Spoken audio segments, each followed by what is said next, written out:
Abraham had written a text, notably an apocalypse.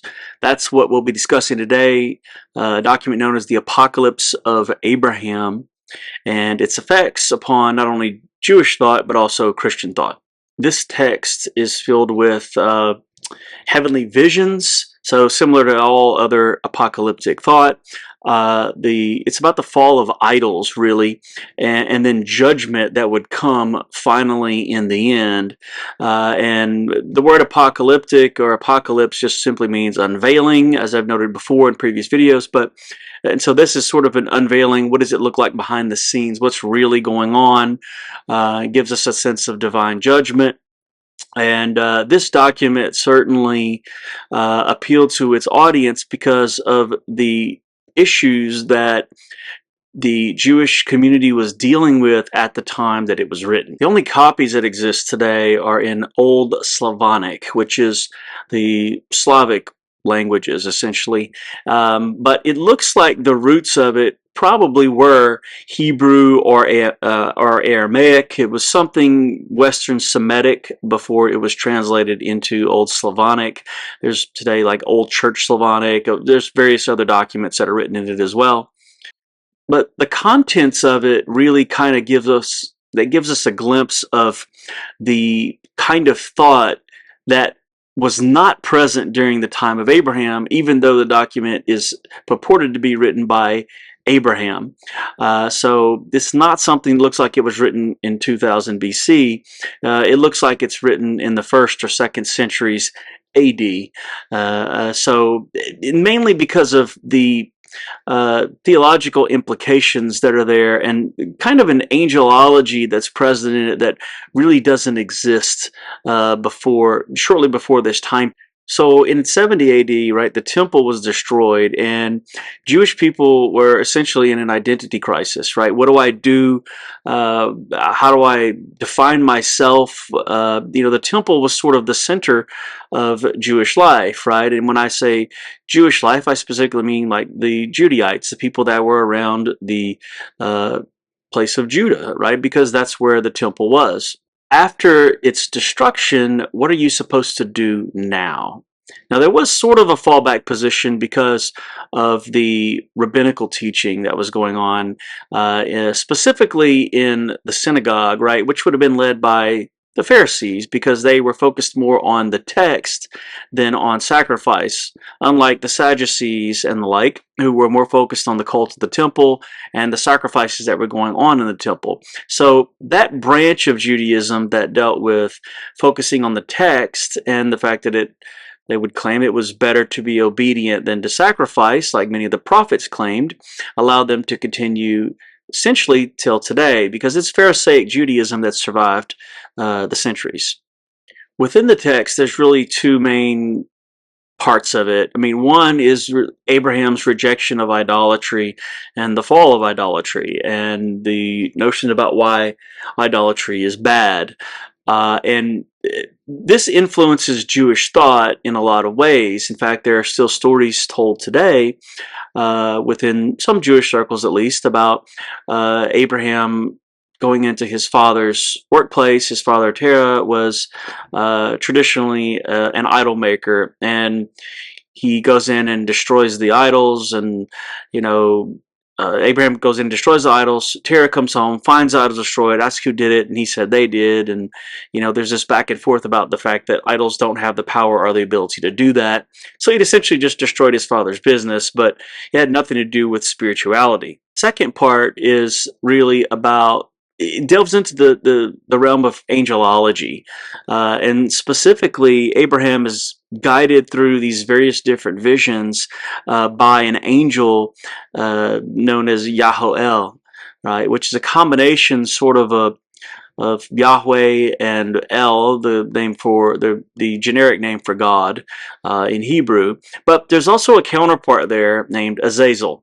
Azazel is portrayed as an unclean bird that tries to tempt Abraham to cause him to sin, and also simply just to mislead him so that he would come to the wrong conclusion. So you essentially have these various different parts that make up what we understand as Gnostic thought, at least later, because it's very dualistic. You have the good angel and the bad angel, and they're both sort of pulling and tugging back and forth, trying to win out Abraham's devotion, or to allow him only to see the pieces of the puzzle that they want him to see. Ezekiel and Enoch, those texts may have had some role to play in shaping the author's thoughts. With this sort of interplay of good versus evil, at least in the way that it's constructed in the Apocalypse of Abraham. This text shaped the thoughts really of two different groups of people. One, the Jewish people who, or at least the sects of Judaism that were looking for a way forward. It seems to shape what we would know today, say, as Jewish mysticism, which is actually still around too.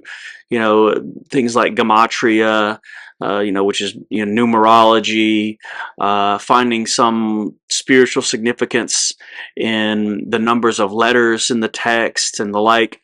Probably that influence is similar here to what it is in the Apocalypse of Abraham.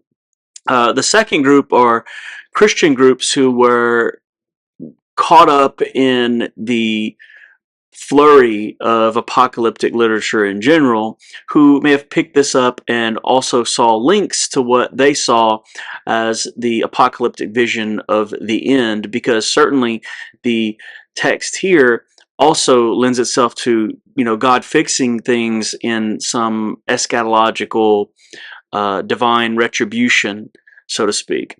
So it appears that there's many Hebrew texts that inspiration was drawn from for this document, because Azazel, this isn't the only place Azazel comes up. Azazel comes up in a variety of different texts, but in the biblical literature itself, Leviticus chapter 16, in dealing with the Day of Atonement, when the priest lay his hands upon these various different goats, and one of those is chosen for Yahweh and the other was for Azazel.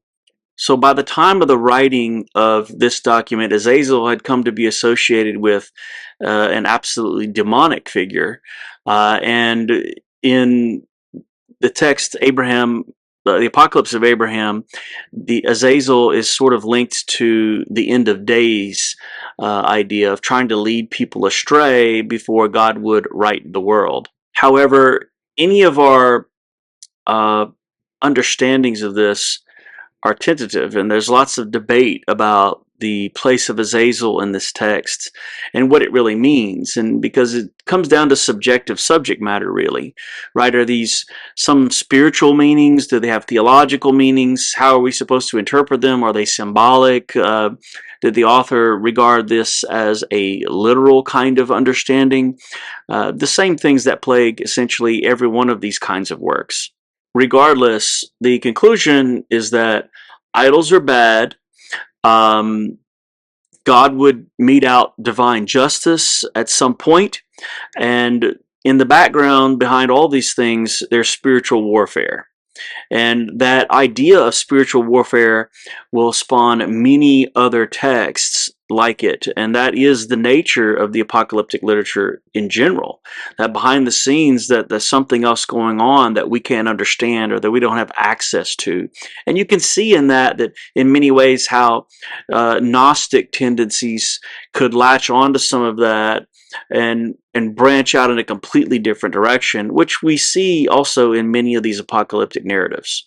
May do a video in the future on Yahoel or Azazel or some of these characters as individuals, because there's a lot of different ways of interpreting them, and so I may produce that just to give an idea of the different ways in which Azazel was written about and thought about, at least in rabbinic thought. If you like the video, you want to hear more of these types of videos, please hit the like and subscribe button, and see you guys next time.